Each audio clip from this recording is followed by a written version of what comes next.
কিয়ামতের দিন গ্রামবাসী বলবে, আল্লাহ আজান হয়েছিল কি হয় নাই? আল্লাহ বলবে, মুয়াজ্জিন এদিকে আয়। কি হলো কি হলো? আজান দিয়েছিলে। মুয়াজ্জিন বলবে, রব্বানা, সবাই যাতে শুনতে পায়, সবাই যাতে সাড়া পায়, সেজন্য মসজিদের উপরে মিনারে বাঁশ দিয়ে উঁচু করে 4-5টা হরেন লাগিয়ে গায়ের সমস্ত ক্ষমতা দিয়ে আজান, জোরে বলুন, দিয়েছিলাম। যারা শুনে তোমার ঘরে এসেছে, আজকে দেখো লোকগুলি জান্নাতে বসে আছে, জোরে বলো। আর যারা আসেনি তারা কোথায় গেছে? জোরে বলুন না। জাহান্নামে। যারা মসজিদে এসেছে জান্নাতে গেছে, মসজিদে ঢুকতে পেরেছে জান্নাতে ঢুকতে পারবে। যারা জীবিত অবস্থায় মসজিদে ঢুকবে না, ও মরার পরে জান্নাতে। বললে, হুজুর দলিল কি আছে বলো? ওয়ানাদা আসহাবুল জান্নাতি আসহাবান নারি আন কদ ওয়াজাদনা মা ওয়াআদানা রাব্বুনা হাক্কা ফাহাল ওয়াজাদতুম মা ওয়াআদা রাব্বুকুম হাক্কা ক্বালু নাআম ফাআদ্দানা মুআদ্দিনুম বাইনাহুম আল্লানাতুল্লাহি আলাল জালিমিন। 8 নম্বর পারা 15 নম্বর পৃষ্ঠা, একদম পৃষ্ঠার প্রথম থেকে। সূরার নাম সূরা আল আরাফ, আয়াত নম্বর একদম 43 নম্বর আয়াত শুরু হচ্ছে, ওয়ানাদা আসহাবুল জান্নাতি আসহাবান নারি আন কদ ওয়াজাদনা মা ওয়াআদানা রাব্বুনা হাক্কা। জান্নাতের লোকেরা, আমরা ঈমান এনেছি, কলেমা পড়েছি, বিশ্বাস করেছি, যারা লা ইলাহা ইল্লাল্লাহ পড়েছে, একদিন না একদিন জান্নাতি হবে। আরো জোরে বলুন, নারায়ে তাকবীর। যারা রসুলকে রসুল বলে মেনেছে, ইসলামকে সত্য বলে মেনেছে, হয়তো একটু গুনাহ করেছে, অপরাধ করেছে, কিন্তু আল্লাহর উপরে ঈমান ছিল, কোনো শিরক করে নাই, বিদআতের কোনো কাজ করে নাই, জাহান্নামে শাস্তি হয়ে একদিন না একদিন লোকটাকে আল্লাহ জান্নাত দান করবে। জোরে বলুন সুবহানাল্লাহ। মানুষ যখন জান্নাতে যাবে, জান্নাত থেকে তাকিয়ে তাকিয়ে জাহান্নামীদের জিজ্ঞাসা করবে, ওয়ানাদা আসহাবুন নারি আসহাবাল জান্নাতি ওয়ানাদা আসহাবুল জান্নাতি আসহাবান নারি আন কদ ওয়াজাদনা মা ওয়াআদানা রাব্বুনা হাক্কা। জান্নাতি লোকেরা বলবে, ও জাহান্নামীরা, আল্লাহ আমাদের যে ওয়াদা দিয়েছিল, আল্লাহ আমাদের যে প্রতিশ্রুতি দিয়েছিল, নামাজ পড়লে, সত্য কথা বললে, হালাল খাদ্য খেলে, ইনসাফের উপরে চললে, মানুষকে কষ্ট না দিলে, নবীর আদর্শ জীবনে ধারণ করলে জান্নাত পাওয়া যাবে। সত্যি সত্যি আমরা আল্লাহর ওয়াদা অনুযায়ী জান্নাত পেয়ে গেছি। জোরে বলুন সুবহানাল্লাহ। ও জাহান্নামীরা, আল্লাহ তোমাদের ওয়াদা করেছিল, কোরআন মেনে না চললে, হারাম খাদ্য খেলে, নামাজ কাজা করলে, সত্য কথা না বললে আল্লাহ জাহান্নামে দেবে। বলো তোমরা ওয়াদাটা পেয়েছো কিনা? তখন জাহান্নামীরা কি বলবে জানেন? অস্বীকার করবে। জাহান্নামীরা বলবে, ক্বালু নাআম। কি গল্প করছি বলে মনে হচ্ছে নাকি? কোরআন সূরা আরাফ, চোখে পানি এসে যাবে শুনলে। জাহান্নামীরা কি বলবে? ক্বালু নাআম, হ্যাঁ সত্যি তো। তোমরা নামাজ পড়তে, কোরআন পড়তে, আমরা মনে করতাম টাইম পাস করছি, খেয়ে কাজ নাই মসজিদে। ইস, যদি তোমাদের সাথী হতাম। আল্লাহ যা ওয়াদা দিয়েছিল তোমরাও পেয়ে গেছো, আমাদের ওয়াদা দিয়েছিল আমরা পেয়ে গেছি। শুনছেন আপনারা? এইবার মাঝখানে একজন অ্যানাউন্সার, ঘোষণাকারী, জান্নাত আর জাহান্নামে আরাফ বলে স্থানে দাঁড়িয়ে ঘোষণা করবে। কে? অ্যানাউন্সার, যার নাম হচ্ছে মুয়াদ্দিন। মুয়াদ্দিন মানে যিনি অ্যানাউন্স করেন, যিনি ঘোষণা দেন, যিনি মানুষকে সাবধান করে দেন, মানুষকে ডেকে আনেন। কি বলবে? ফাআদ্দানা, ফাআদ্দানা, ঘোষণা দেওয়া হবে। মুয়াদ্দিনুম, ঘোষণাকারী। ফাআদ্দানা মুআদ্দিনুম বাইনাহুম, তাদের দুইজনের মাঝখানে, জান্নাত এবং জাহান্নামের মাঝখানে দাঁড়িয়ে একজন ঘোষণাকারী ঘোষণা দেবে। কি বলবে? আল্লানাতুল্লাহি আলাল যালিমিন। আল্লাহর লানত, অভিসম্পাত, গজব সবকিছু আল্লাহর জালিমদের উপরে পড়ুক। নাউযুবিল্লাহি মিন যালিক, নাউযুবিল্লাহ। সেজন্য সকলে নিয়ত করুন, নামাজ কাজা করব না, বলুন ইনশাআল্লাহ। হারাম খাদ্য খাবো না ইনশাআল্লাহ। কোরআন সুন্নাহ অনুযায়ী চলবো, হাক্কানি ওলামাদের কাছে বসবো, দ্বীন ইসলাম শিখবো, হারাম রাস্তাকে বাদ দেবো ইনশাআল্লাহ, বলুন। নবীরা কি বললেন? ওমা আলাইনা ইল্লাল বালাগুল মুবিন। আমাদের যেটা দায়িত্ব ছিল পৌঁছে দিলাম, তোমরা মানবে কি মানবে না সেটা তোমাদের ব্যাপার। এইবার দেশের যে মানুষগুলো সব মুশরিক ছিল, ইনতাকিয়া জাতি, শুনছেন তো আপনারা, মনে আছে তো? তারা তো প্রচন্ড রেগে গেল। ও তোমরা তিনজনে বড্ড বুঝে গেছো না? এবার তারা কি বলছে আল্লাহ শোনাচ্ছে, আমি কোরআন থেকে আপনাদের শোনাচ্ছি।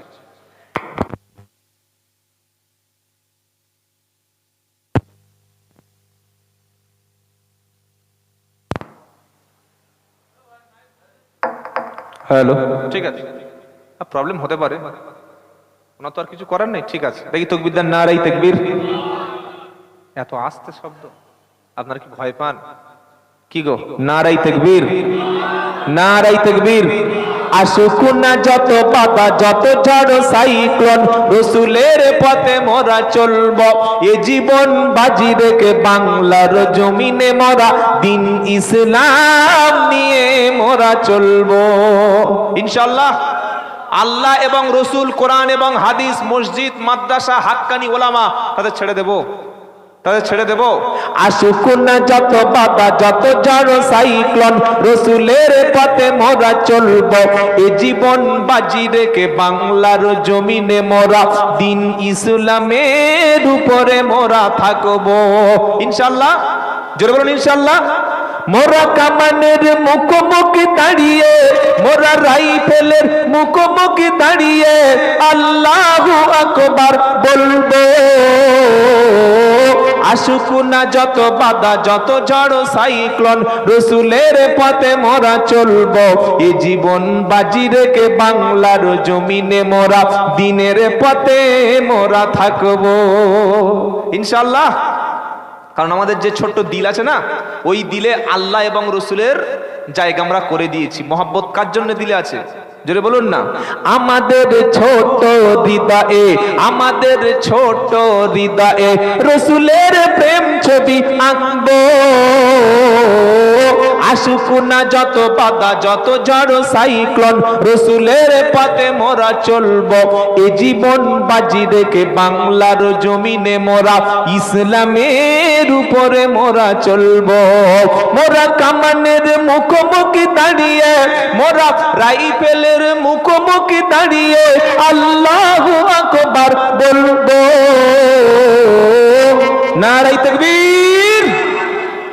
সব ছেড়ে দেবেন, আল্লাহ রসুল ছাড়া যাবে ইনশাআল্লাহ। নবীরা যখন পৌঁছে দিলেন, তিনজন নবী বলে দিলেন আমাদের দায়িত্ব পৌঁছে দিয়েছি, মানলে ভাই তোরা আল্লাহকে, আল্লাহ জান্নাত পেয়ে যাবি, আর যদি না মানিস গজব আসবে। হ্যাঁ, নবীরা বলছে, বা জাতিরা কি বলছে? ওই জাতিরা ক্বালু ইন্না তাতায়্যারুনা বিকুম, ওই জাতিরা বলল তোমরা আমাদের জন্য মুসিবত, তোমরা আমাদের জন্য বিপদ। কি কথা বুঝতে পারছেন? তোমরা যেদিন থেকে আমাদের কাছে এসে আল্লাহ রসুলের কথা বলছো, তোমরা আমাদের জন্য বিপদ আর মুসিবত ছাড়া কিচ্ছু নয়। কে তোমাদের বলেছে সব করতে? আমরা তো ভালোই ছিলাম, কেন এই সমস্ত কথা বলে সমাজে ফিতনা সৃষ্টি করছো? হ্যাঁ, এবার তারা বলছে, কি বলছে? লা ইল্লাম তানতাহু লানারজুমান্নাকুম ওয়া লা ইয়ামাসসান্নাকুম মিন্না আযাবুন আলীম। তারা বলল, হে নবীরা, হে আল্লাহর পক্ষ থেকে নিজেকে তিনজনে নবী বলে দাবি করছো, তোমরা আমাদের জন্য বিপদ, তোমরা তিনজনে আমাদের জন্য মুসিবত। আমরা বেশ ভালোই ছিলাম। লা ইল্লাম তানতাহু, তোমরা যদি কলেমার প্রচার করা থেকে, এই আল্লাহর কথাটা জমিনে বলা থেকে যদি তোমরা বিরত না থাকো, যদি তোমরা আল্লাহ এবং তোমাদের দ্বীন ইসলামের কথা বলাটা যদি বন্ধ না করো, যদি তোমরা এখনই তোমাদের কোরআনের দাওয়াতটা, তোমাদের আল্লাহর বাণীটা বন্ধ না করো, তাহলে লানারজুমান্নাকুম, তোমাদেরকে পাথর মারতে মারতে হত্যা করব। আজ মুসলমানদেরকে জীবন্ত পুড়িয়ে মারা, গুলি করে দেওয়া, বোম মেরে শেষ করে দেওয়া, আসমান থেকে তাদেরকে রকেট লঞ্চার দিয়ে হত্যা করা এটা নতুন কিছু না। ফিলিস্তিন, সিরিয়া, লেবানন, প্রত্যেক দিন আসমান থেকে বড় বড় 10 তলা 20 তলা বাড়ির উপরে বোম্বিং করা হচ্ছে, নিরপরাধ, কোনো রকমের অপরাধ তাদের নাই, শহীদ করে দেওয়া হচ্ছে। কেন? তারা মুসলমান, তারা ইমানদার। আর আমাদের এই কলকাতার যত টেলিভিশন আছে না, আপনারা এই টেলিভিশনগুলো দেখবেন না, এই সমস্ত পত্রিকাগুলো পড়বেন না। এই টেলিভিশনের খবর দেখলে মনে হবে যেন পশ্চিমবাংলায় পুরো কয়েক লাখ জঙ্গি ঢুকে পড়েছে। খালি বলছে জঙ্গি, খালি বলছে জঙ্গি।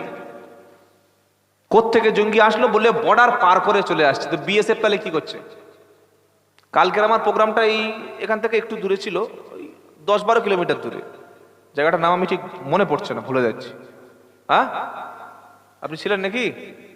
যাই হোক, ওখানে ছিল প্রোগ্রামটা, পিয়ারা। হ্যাঁ হ্যাঁ, ঠিক বলে। তো আমি প্রোগ্রাম থেকে নেমেই সবে 2 কিলোমিটার যাইনি, বার হয়েছি, পুলিশ গাড়ি সামনে এসে একদম নেমেই হটবট করে দিলে পড়ে।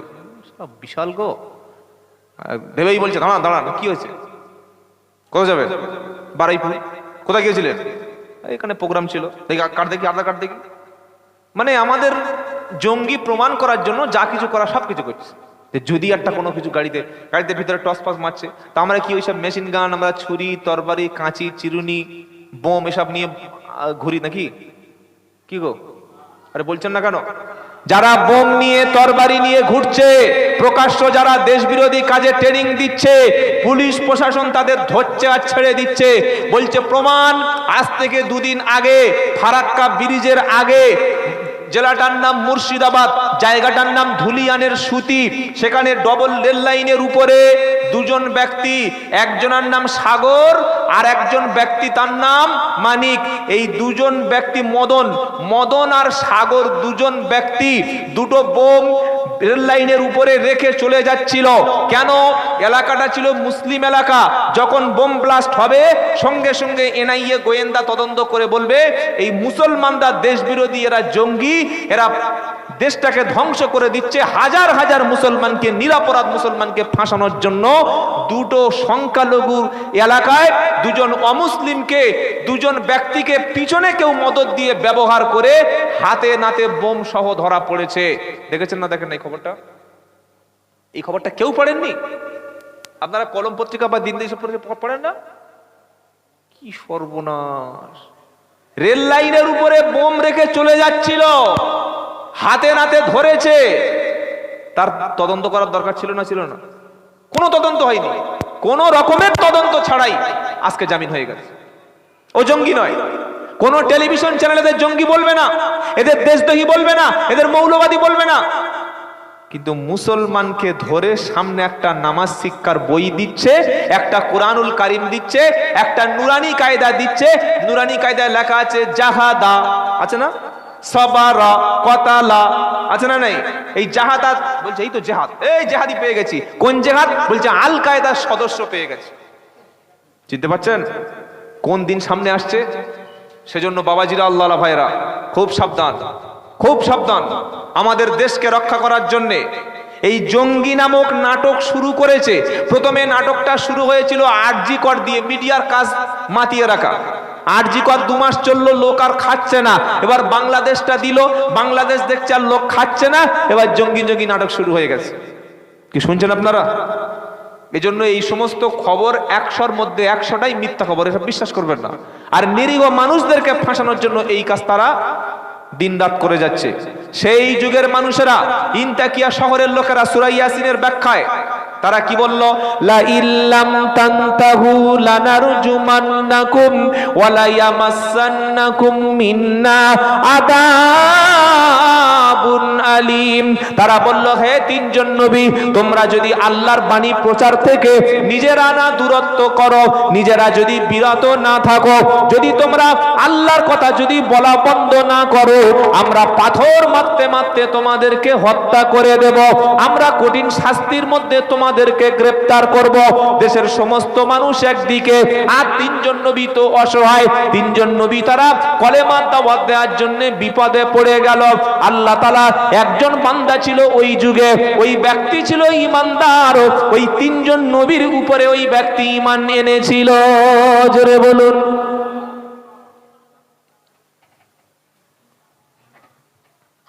ওই লোকটার নাম হচ্ছে, তাফসিরে এসেছে হাবিব। কি নাম বললাম?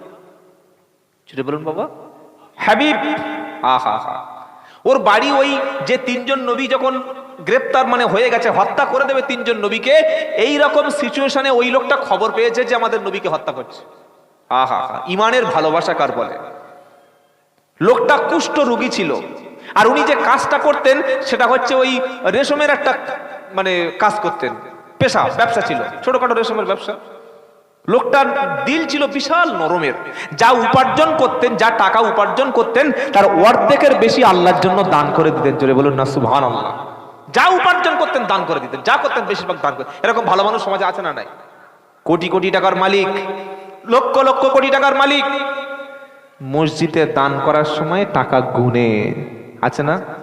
আছে না নাই? মাসের শেষে টেলিভিশনে রিচার্জ করে 3 মাসে শুধু কেবিল লাইন দেওয়ার জন্য 700 টাকা। আশ্চর্য হয়ে যাবেন। ক্লাবে মাসের শেষে চাঁদা 500 টাকা, ফাংশন অনুষ্ঠান হলে চাঁদা 2000 টাকা, হারাম অনুষ্ঠানে চাঁদা 3000 টাকা, যেখানে প্রয়োজন নাই সেখানে টাকা, আর মসজিদ মাদ্রাসার জন্য যখন যাবেন 20 টাকা। আছে না নাই? এই টাকা তার কি কাজে লাগবে? আবার কিছু মুসলমান আছে যারা ইনকাম করে আর শুধু গোনে, ও খায় না। আছে না? ইনকাম করে আর শুধু গোনে গোনে, শুধু গুনে যায়। আল্লাহ বলছে এদের জন্য বড় ক্ষতি আছে, যারা মাল খালি কামাই করে, শুধু গোনে আর শুধু জমায়, দানও করে না, খায়ও না, গরিবকে দেয় না, নিজের মায়ের পেটের ভাইটার দেয় না, নিজের বোনকে দাওয়াত করে খাওয়ায় না, নিজের পাড়ায় ইয়েতিম মিসকিন দেখে না, ইয়েতিম মাদ্রাসা মক্তবে সহযোগিতা করে না, নিজের মহল্লার মানুষ না খেয়ে মরছে খবর রাখে না, শুধু জমিয়ে যাচ্ছে। কি আছে না নাই? এদের জন্য ধ্বংস। কোথায়? ওয়াইলুল লিকুল্লি হুমাযাতিল লুমাযা আল্লাযী জামাআ মালাও ওয়া আদ্দাদা ইয়াহসাবু আন্না মালাহু আখলাদা কাল্লা লা ইউমবাদান্না ফিল কি গো হুতামা ওয়া মা আদরাকা মাল হুতামা।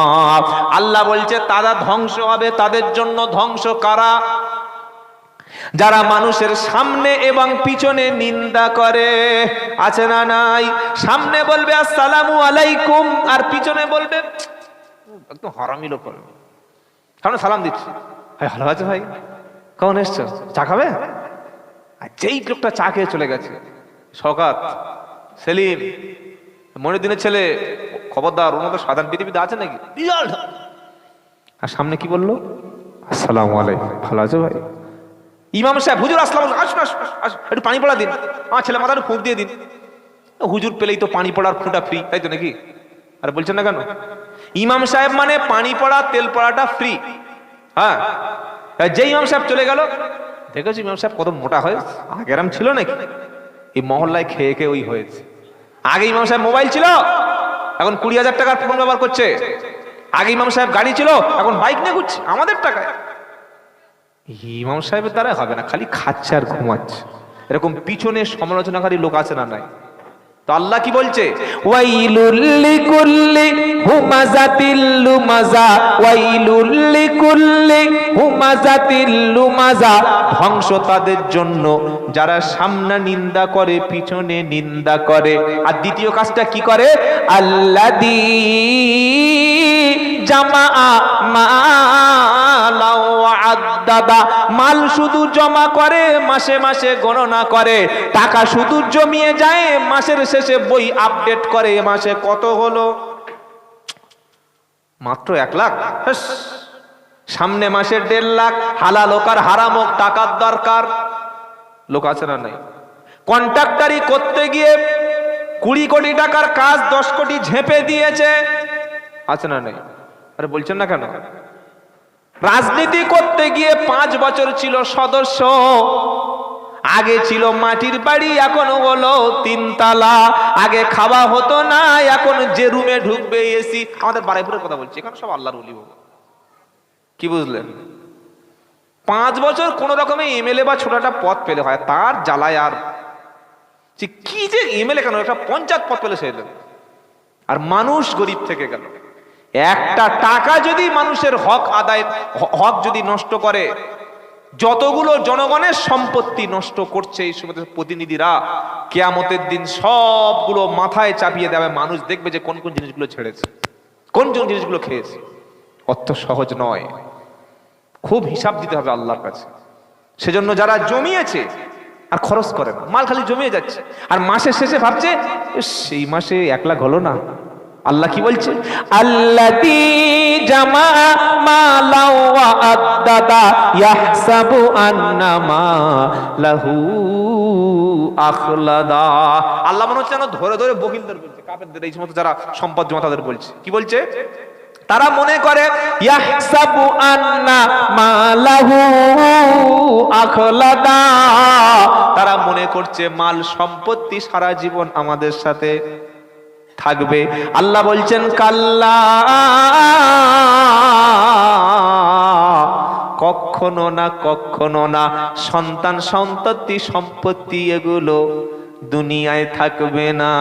একদিন মাটির ভিতরে হবে ঘর। রে মন আমার কেন বাঁধো দালান ঘর। প্রাণ পাখি যাবে উড়ে পিঞ্জার ছেড়ে, ধরা ধমে সবই রবে তুমি যাবে চলে। বন্ধু বান্ধব যত, মাতা পিতা তারা সুত, সকলে হবে তোমারই পর। একদিন মাটির ভিতরে হবে ঘর। রে মন আমার কেন বাঁধো দালান ঘর। তোমার বাপ লক্ষ টাকা জমিয়েছে, আজ দেখো কবরটা ভাঁ পড়ে আছে। তোমার দাদু লক্ষ টাকা জমিয়েছে, আজ দেখো কবরে পানি উঠে গেছে। তোমার আব্বা কি আশা ছিল, 2 তলা ঘর বানাবো, 1 তলার ছাদের উপরে 1.5 ফুট 16 রড ছেড়ে রেখেছে, ওখানে 12টা কলম তুলে আরো 3টে রুম বানাবো, 2টো একটা ডাইনিং টেবিল, ডাইনিং রুম আর একটা কিচেন বানাবো, সাথে অ্যাটাচ বাথরুম করব। তোমার আব্বা কলম তুলে চলে গেছে, ছাদ ফেলার সুযোগ হয়নি। তুমি ভাবছো সারা জীবন মাল শুধু উপার্জন করব। আল্লাহ বলছে না, এই মাল তোমার পকেট থেকে কেড়ে নেওয়া হবে। যে পোশাক তোমার পরিয়ে দেব, ওই পোশাকের কোনো পকেট থাকবে? জোরে বলো।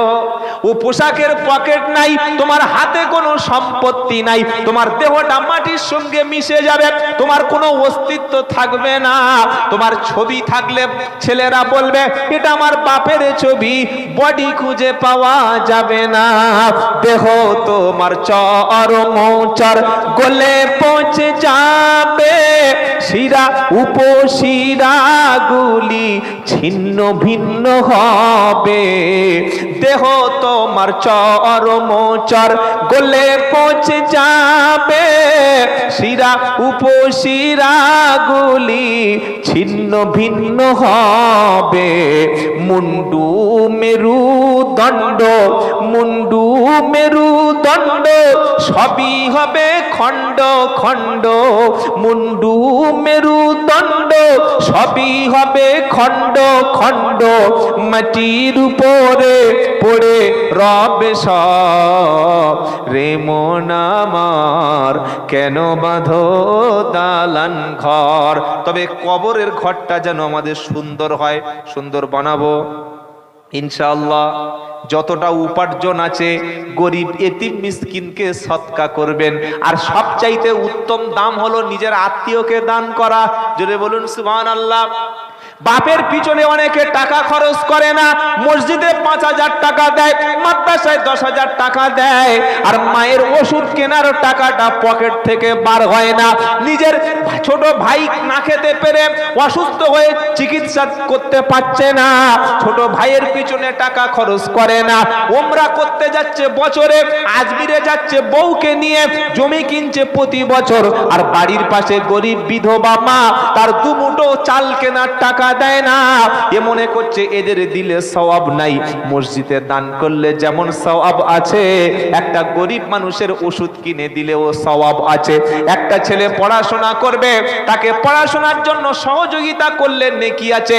একটা মানুষের ঘরে প্রচন্ড ঠান্ডা, আপনি একটা এসবেস্টাস কিনে দিলেন, ঘরের মধ্যে কিছু শীতের সামগ্রী কিনে দিলেন, এটাও তেমন সওয়াব আছে। জোরে বলো সুবহানাল্লাহ। আর প্রতিবেশী সম্পর্কে আল্লাহ পাক জিজ্ঞাসা করবে। সেই মুসলমান সবচাইতে ভালো যার প্রতিবেশী হাত থেকে, যে ব্যক্তি যার হাত থেকে প্রতিবেশী নিরাপদ। আপনি বসে বসে ভাবুন যে আপনার মরণের পরে আপনার ঘরের পাশে যাদের ঘর, আপনার ছাদের পাশে যাদের ঘর আছে, ওরা ছুটে এসে আপনার গোসল কাপড়ের ব্যবস্থা করবে, নাকি ওরা বলবে আলহামদুলিল্লাহ শালা মরেছে, ঠিক হয়েছে? কি বলছি বুঝতে পারছেন নিশ্চয়ই? আমার মরণের পরে বাইরের সব লোক বলে আব্দুল জুবাইর মরে গেছে, হ্যাঁ গতকাল মারা গেছে, ইস মোটামুটি লোকটা টুকটাক খুব একটা খারাপ বক্তব্য করতো না, ভালো বলতো। কি করে মরলো রে? মরে গেছে, কি একটা রোগ হয়েছে, কি বলবে না বলবে না? আর আমার পাশের লোক বলছে ও সর্বনাশ, ওই আব্দুল্লাহ জুবার মতো চিটিং বাজার একটা আছে নাকি, ও তো চিটিং বাজ মৌলবী। হ্যাঁ, ওর পাশের বাড়ির সঙ্গে কি ব্যবহার করে জানেন? লোকের রাস্তা আটকে দিয়েছে, লোকের পানি আটকে দিয়েছে, মানুষের কাছে হাত পাতলে পয়সা দিত না, লোক না খেয়ে মরতো, দেখতো না। কোনো দাম আছে? আরে বলছেন না কেন? ওটা আমাকে দিয়ে বললাম, এটা সবাইকে বললাম। আমার এবং আপনার মৃত্যুর পরে আমার প্রতিবেশী যদি আমাকে সার্টিফিকেট দেয়, আমার বিবি যদি আমাকে ভালো স্বামী বলে মেনে নেয়, আমার ছেলে যদি আমাকে ভালো আব্বা বলে সার্টিফাই করে, আমার প্রতিবেশী অমুসলিম হলেও সে যদি বলে আহারে না রে লোকটা অন্য ধর্মের লোক ছিল, কিন্তু যখন বিপদে পড়ে গেছি সে আমাকে সাহায্যের হাত বাড়িয়ে দিয়েছে, ভাববেন আপনার মৃত্যুটা হয়েছে ইমানের উপরে, আপনি জান্নাতি। জোরে বলুন সুবহানাল্লাহ। বাবাজিরা, আল্লাহ আল্লাহ ভাইয়েরা, জ্ঞানীজনেরা, শুধু মানুষেরা, তো যখন এই 3 জন নবীকে হত্যা করার জন্য দেশের সব মানুষ তৈরি হয়ে গেল, তখন হাবিব নামক ওই গরিব মানুষটা, যে সামান্য একটা সেলাইয়ের কাজ করত, রেশম বিক্রি করত, সে লোকটা কুষ্ঠ রোগী ছিল, লোকটা অসুস্থ ছিল, ওই দূর থেকে শুনতে পেয়েছে যে নবীদের উপরে অত্যাচার হচ্ছে, নবীকে হত্যা করবে, ছুটে দৌড়ে চলে আসলো। অসুস্থ লোক আর কত জোরে আসতে পারবে? কি গো, ছুটে চলে এসে 3 জন নবীর সামনে দাঁড়িয়ে গেল। জোরে বলুন সুবহানাল্লাহ। এবার দাঁড়িয়ে গিয়ে নবীরা যে কথাটা বলেছে, এবার উনি বোঝাচ্ছে লোকদের, বলছে এই 3 জন নবী কি বলছিল? বলছে আল্লাহর ইবাদত করো, আল্লাহর কথা মানো, লা ইলাহা ইল্লাল্লাহ বলো, অন্যান্য মাবুদের পূজা তোমরা করো না, এক আল্লাহকে মেনে নাও। তো বলছে এই কথা বলার জন্য একটা লোককে হত্যা করছিস? আচ্ছা, এই যে কথাটা এই 3 জন নবী বলেছে যে তোমরা জাহান্নামের আগুন থেকে বেঁচে যাও, কলেমা পড়ো, মুসলমান হও, এইটা বলে তোদের কাছে ক টাকা চেয়েছে? ক টাকা চেয়েছে? বলছে কই না, পয়সা করি কিছু তো চাই না। বলছে কিছু খেতে চেয়েছে কি? বলছেন না, তা চাইনি। তোদের কাছে জমি জায়গা চেয়েছে থাকবো বলে? বললেন না। বললে তোদের কাছে ঘর চেয়েছে থাকার জন্য? বললো না। তাহলে কি চেয়েছে? বলে কেন চাইবে কেন? ওরা নিজেরা খরচ করে কষ্ট করে আমাদেরকে আল্লাহ এবং আল্লাহর দিন ইসলামকে আমাদের কাছে চিনিয়ে দিতে এসছে। বলছে দেখ, যে লোকটা তোদের কাছে কলেমার বাণী নিয়ে এসছে, দিনের প্রচার করতে এসছে, কোনো টাকা চাইনি, পয়সা চাইনি, পারিশ্রমিক চাইনি, কোনো পুরস্কার চাইনি, কোনো বিনিময় চাইনি, তাহলে তাদের কথাটা মেনে নে। কি শুনছেন আপনারা? আমি তো, আমাকে কিছু না কিছু টাকা দেওয়া হবে, কি দেবে সেটা আল্লাহ জানে, আপনারা জানেন, আমি জানি না, না দিলেও কোনো যায় আসে না। কি গো, কিছু না কিছু তো দেবে, একেবারে তো অন্তত খালি বই ছেড়ে দেবে না। তাহলে আমার আসার পিছনে কিছু একটা স্বার্থ আছে। হ্যাঁ, যে কোনো বক্তা আসবে মোটামুটি দেবে একটা কিছু, কি ভাববো না? ভাববো না। আর এই যে 3 জন এসছে, হাবিব ছুটে এসে বলছে দেখ, যে 3 জন তোদের কাছে কলেমা প্রচার করতে এসছে, আর ইসলামের কথা বলতে এসছে, এরা তো এই কথা বলে তোদের কাছে কিছু চাচ্ছে না। কি শুনছেন? আমি কিছু বলতে এসছি, কিছু পাবো, আরেকটা বক্তা কিছু বলতে এসছে, কিছু নেবে। কিন্তু যে তিনজন এসছে এরা তো কিছু নেবে না, তাহলে এদের মেনে নিতে অসুবিধা কোথায়? যদি বাবা বক্তব্যটা করে কিছু পাওয়া যেত, কিছু খাওয়া যেত, তিনজন নবী বক্তব্য করে তোদের কাছে 5 বিঘে জমি চাইতো, তিনজন 3টে দোকান চাইতো, 3টে পুকুর চাইতো, 3টে ভালো কল চাইতো, 3টে ভালো গাছ চাইতো, 3টে বড় বিশাল ফ্যাক্টরি, বড় মার্কেট চাইতো, কিছু চেয়েছে? বললেন না। বলে তাহলে চাইনি যখন, তাহলে মানতে সমস্যা কোথায়? এরা তো একমাত্র আল্লাহর জন্যই কাজ করছে। জোরে বলুন সুবহানাল্লাহ। বলে হুজুর এরকম কথা লেখা আছে? হ্যাঁ, এবার সেটা পড়ছি শুনুন। ছুটে এসেছে কে? হাবিব। কেন? নবীদেরকে হত্যা করবে তিনি ছুটে এসেছেন। কোরআন ওয়াজা, আহা কি কথা, আল্লাহ জানো একদম ধরে ধরে মানুষের সামনে বলছে। মিন আকসাল মাদিনাতি রাজুলুন ইয়াসা, শহরের এক কিনারা থেকে, ওই এলাকার একটা প্রান্ত থেকে, গ্রামের অন্য একটা সাইড থেকে একজন লোক ছুটে এলো। ওয়াজা মিন আকসাল মাদিনাতি রাজুলুন ইয়াসা, একজন ব্যক্তি ছুটে এলো, তার নাম হলো হাবিব। লোকটা ছিল, বলে দিয়েছি সব পরিচয়। সূরা ইয়াসিন বলছে ওয়াজা মিন আকসাল মাদিনাতি রাজুলুন ইয়াসা, সেই ব্যক্তি দৌড়ে দৌড়ে তিনজন নবীর সামনে চলে এলো। এবার সমস্ত দেশের মানুষদেরকে বলছে, কেন তোমরা তাদের কথা মানছো না? তারা তো কোনো স্বার্থের জন্য কলেমা প্রচার করতে আসছে না, তারা খাওয়ার জন্য তোমাদের কাছে দিন প্রচার করছে না, তোমাদের কাছে কোনো বিনিময় চাচ্ছে না। ইত্তাবিউ মাল্লা ইয়াসআলুকুম আজরা ওয়া হুম মুহতাদুন। ইত্তাবিউ, অনুসরণ করো, তোমরা তাদের ইত্তেবা করো, তাদেরকে মেনে নাও, তাদের কথাটা শোনো, তাদের হাতে হাত দাও, তাদের কাছে কলেমা পড়ো, তাদের কাছে তোমরা নিজেদেরকে সঁপে দাও। মাল্লা ইয়াসআলুকুম আজরা, যারা তোমাদের কাছে এই কলেমাটা শুনিয়ে আল্লাহর কথাটা বলে, দিন ইসলামের কথা বলে, তোমাদের কাছে কোনো পুরস্কার চায় না। জোরে বলুন। এবার একটা কথা বলবো, বাবা রাগ করবেন না তো? বলবো।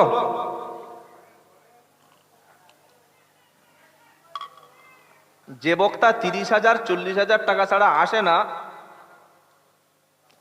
টাকার বাজেট দাবি করে, বা 1000 টাকা কম দিলে বদদোয়া করতে করতে গাড়ি ওঠে, সেই বক্তাটা সত্যি কি দিনের জন্য এসেছে না নিজের পেটের জন্য এসেছে?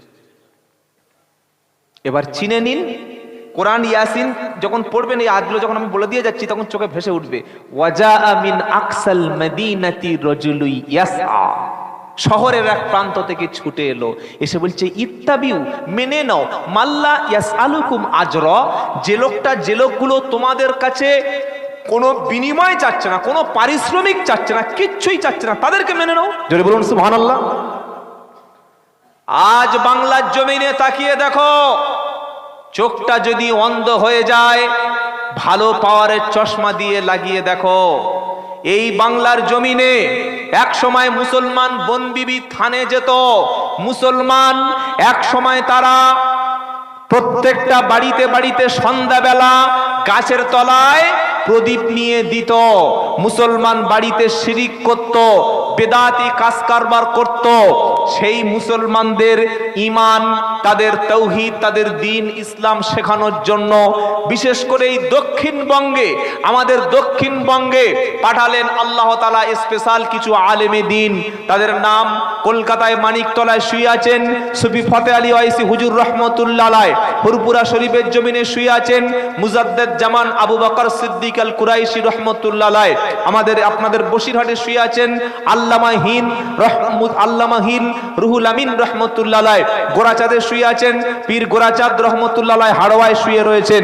এইভাবে অসংখ্য আল্লাহর হাক্কানি ওলামারা ওলিরা, তারা মানুষের কাছে নিজের টাকা খরচ করে, তখন তো এসি গাড়ি ছিল না, তখন তো দামি দামি ফরচুনা, মার্সিডিজ, বড় বড় স্করপিও ছিল না, তখন ছিল গরুর গাড়ি, আর ছিল ঘোড়ার গাড়ি, খুব বড় জোর হলে পালকি, মাইলের পর মাইল। রাস্তা তখন ভালো ছিল না, পিচের রাস্তা, ওয়ান ওয়ে রাস্তা ছিল না। কোথায় হুগলি থেকে, কোথায় মেদিনীপুর থেকে, কোথায় কলকাতা থেকে, কোথায় বাংলাদেশ থেকে হাক্কানি ওলিরা, হাক্কানি ওলামারা নিজে খেয়ে দিনের পর দিন এসে ওয়াজ নসিহত করে চলে যাওয়ার আগে মসজিদ, মাদ্রাসা, খানকা করে যেত। আর কি করতেন তারা? যে টাকা ওয়াজ নসিহত করে পেতেন সেটা নিয়ে কিতাব লিখতো। কোন ভাষায় লিখতেন? আমাদের বসিরহাট আল্লামা রুহুল আমিন রহমতুল্লাহ আলাইহি, বাংলার জমিনে মানুষ শিক্ষা দীক্ষার হার একেবারে পিছিয়ে পড়েছিল। সেটা আমরা বামেদের জামানার শেষ যুগে সাচার কমিটির রিপোর্টে আমরা পরিষ্কার দেখেছি শিক্ষার হাল কেমন। তাই আল্লামা রুহুল আমিন রহমতুল্লাহ আলাইহি জাতির হাতে মাতৃভাষায়, বাংলা ভাষায়, mother language, mother tongue Bangla ভাষায় তিনি অসংখ্য হাজার হাজার কিতাব লিখে মানুষের সামনে চোখ তুলে দিয়ে গিয়েছিলেন। মাদ্রাসা প্রতিষ্ঠা করে গিয়েছিলেন। মাদ্রাসায় আলেম তৈরি হবে, হাফেজ তৈরি হবে, ওলামা তৈরি হবে, তবে আপনার দ্বীন ইসলাম টিকে থাকবে। আজকের সেই জায়গাগুলি বর্তমানে আমাদের দক্ষিণ 24 পরগনা, উত্তর 24 পরগনা, এই সাইডগুলি আমাদের দক্ষিণবঙ্গের সাইড। এক শ্রেণীর আলেম টাকা দাবি না করে, মানুষের কাছে পারিশ্রমিক না চেয়ে, দিনের পর দিন না খেয়ে মানুষের কাছে কোরআন শরীফ পড়ার জন্য, মানুষের কাছে দ্বীন ইসলামের বাণী ছুটে ছুটে ছুটে ছুটে কষ্ট করে পৌঁছে দিচ্ছে। যে টাকাটা জনগণ দিচ্ছে সেই টাকাটায় তারা মাদ্রাসা তৈরি করছে, সেই টাকাটা তারা মসজিদ তৈরি করছে, মহিলা মাদ্রাসা তৈরি করছে, তারা বিভিন্ন স্কুল তৈরি করছে। আর হিংসুকের দল, স্বার্থপরের দল যারা ভণ্ডামি করে খাচ্ছে, কারোর 20,000, কারোর 30,000, কারোর 40,000, কারোর ব্যাংকে ফোন পে পুরো টাকাটা দিয়ে দিতে হবে। 2 ঘন্টায় বক্তব্য করে সমাজের মধ্যে এ কাফের, ও জাহান্নামী, ও রস শোনা যাবে না, ওকে মঞ্চে চাপালে আমরা যাব না, খবরদার, এই সমস্ত কথা করতে করতে 2 ঘন্টা সময় পার করে দিয়ে 30 গুণে নিয়ে চলে যাচ্ছে। না করছে মসজিদ, না করছে মাদ্রাসা, না করছে স্কুল, না করছে হসপিটাল, জনগণের কোনো পাশে দাঁড়াচ্ছে না। এবার আপনাদের চোখটা খুলে দেখে নিতে হবে, কারা এসে মানুষের কাছে দিন প্রচার করে পারিশ্রমিক চাইছে না, টাকার দাবি করছে না, বরং উল্টে মসজিদ মাদ্রাসা করে দিয়ে যাচ্ছে। আর এক শ্রেণীর হাওর বক্তা 2 ঘন্টায় 20,000, 2 ঘন্টায় 30,000, না আছে কোরআনের আয়াত, না আছে নবীর একটা হাদিস, না আছে সাহাবাদের জীবনী, শুধু সুর আর সুর, গজল আর গজল, ভণ্ডামি আর ভণ্ডামি, কাফের আর কাফের। এটা শুনে কষ্ট হলো? আপনারা সাধারণ নাগরিক, সামাজিক ব্যক্তি, আপনারা সোশ্যাল মিডিয়া ব্যবহার করেন, চোখটা এবার খুলে দেখুন, কারা ওয়াজ করে টাকা চাইছে না, কারা মসজিদ করছে, কারা মাদ্রাসা করছে, কারা দ্বীনের জন্য জীবন কুরবানি করছে। তাদের মেনে নেবেন না? আমার আব্বা পীর ছিল, আমার আব্বা পীর, আমরা তাদের মানি। তুমি পড়াশোনা করনি, তোমার পাঞ্জাবি শুধু পরেছো, মাথায় টুপি লাগিয়েছো, গলায় সুর আছে, বংশটা খুব ভালো, কিন্তু তোমার মধ্যে টাকার এই খাউটে চলে আসলো কেন? দাদা হুজুর কত টাকা ডিমান্ড করে, কত টাকা দাদা হুজুর হাদিয়া নিতেন? আমি গতকাল এই কথা বলেছি যে দাদা হুজুর কত টাকা ডিমান্ড করতেন ওয়াজের শেষে, মেজো হুজুর কত টাকা চাইতেন, বসিরহাট আল্লামা রুহুল আমিন কত টাকা চাইতেন। বিশ্ববিখ্যাত একজন বক্তার নাম বলছি, যিনি গত বছর তাকে শহীদ করে দেওয়া হয়েছে, হত্যা করে দেওয়া হয়েছে, যার নাম হচ্ছে আল্লামা দেলোয়ার হোসেন সাইদি রহমতুল্লাহ। জানেন না? জানেন না? যারা আব্বা ছিলেন দাদা হুজুর রহমতুল্লাহের খলিফা মাওলানা ইউসুফ রহমতুল্লাহ সাইদি সাহেবের বাবা। আল্লামা দেলোয়ার হোসেন সাইদি সাহেবের এমন কোন ব্যক্তি নাই যে তার চেনে না। তার বক্তব্য শুনে হাজার হাজার লক্ষ লক্ষ মানুষ ইসলাম গ্রহণ করেছে, হাজার হাজার মানুষ দ্বীন ইসলাম পেয়েছে, অনেক মা পর্দা পেয়েছে, মানুষ মুসলমান হয়ে গেছে। বলুন সুবহানাল্লাহ। এই মানুষটা জীবনে একটা টাকা কোনোদিন মানুষের কাছে চাইনি, দাবি করেনি, বরং ইসলামের জন্য জেলখানায় জীবন দিল। আজ ফিলিস্তিনে মানুষ মরছে। আজকের খবরে সকালে দেখলাম আল জাজিরা চ্যানেল, মানুষ মুসলমান মরে গেছে। ইসরায়েল ইহুদি সাম্রাজ্যবাদী, ইহুদি জালিম বম্বিং করতে করতে মুসলমানদের শেষ করে দিয়েছে। জানাজা পড়ার লোক নাই, দাফন করার লোক নাই। আমার আপনার কলেমার ভাই, তাদের লাশগুলো কুত্তায় ছিঁড়ে ছিঁড়ে খাচ্ছে, তাদের পক্ষে কথা বলার জন্য কোনো লোক নাই। আর আমরা টাকা, গাড়িতে বসে 1000 টাকা কম দিয়েছে, ফোন করে বলছে এই কিয়ামতে তোকে জাহান্নামে বদদোয়া করে দেবো। আরে হারাম কর, তোর বদদোয়া কবুল হবে? কি গো, বড় পাঞ্জাবি, বড় জুব্বা, বড় টুপি, এটা কি জানেন? কবি বলে গেছে, এ হাল তেরা জাল হ্যায় মকসুদ তেরা মাল হ্যায়, এ হাল তেরা জাল হ্যায় মকসদ তেরা মাল হ্যায়, কি আজব তেরা চাল হ্যায় লাখো কো আন্ধা কর দিয়া। টাকা দেবেন মাদ্রাসায়, টাকা দেবেন মসজিদে, টাকা দেবেন এতিমখানায়, টাকা দেবেন ইমাম সাহেবকে, টাকা দেবেন যারা স্কুল চালাচ্ছে, যারা মিশন চালাচ্ছে, যারা কেরালা মডেল স্কুল চালাচ্ছে, যারা এতিমখানা চালাচ্ছে, তাদের পকেটে নয় তাদের মাদ্রাসায় টাকা দিয়ে আসবেন, বলুন ইনশাআল্লাহ।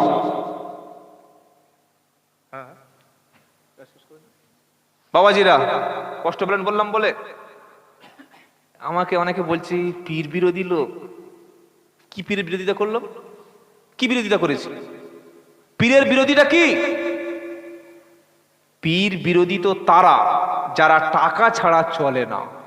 একটা পীরের নাম বলুন যে পীর শুধুমাত্র নিজে খেয়েছে, নিজের বিবি বাচ্চার জন্য সঞ্চয় করে গেছে, জনগণের কথা ভাবেনি। না, আল্লাহর ওলিরা ছিলেন, এসেছিলেন বলে আমরা দ্বীন ইসলাম পেয়েছি, বলুন সুবহানাল্লাহ।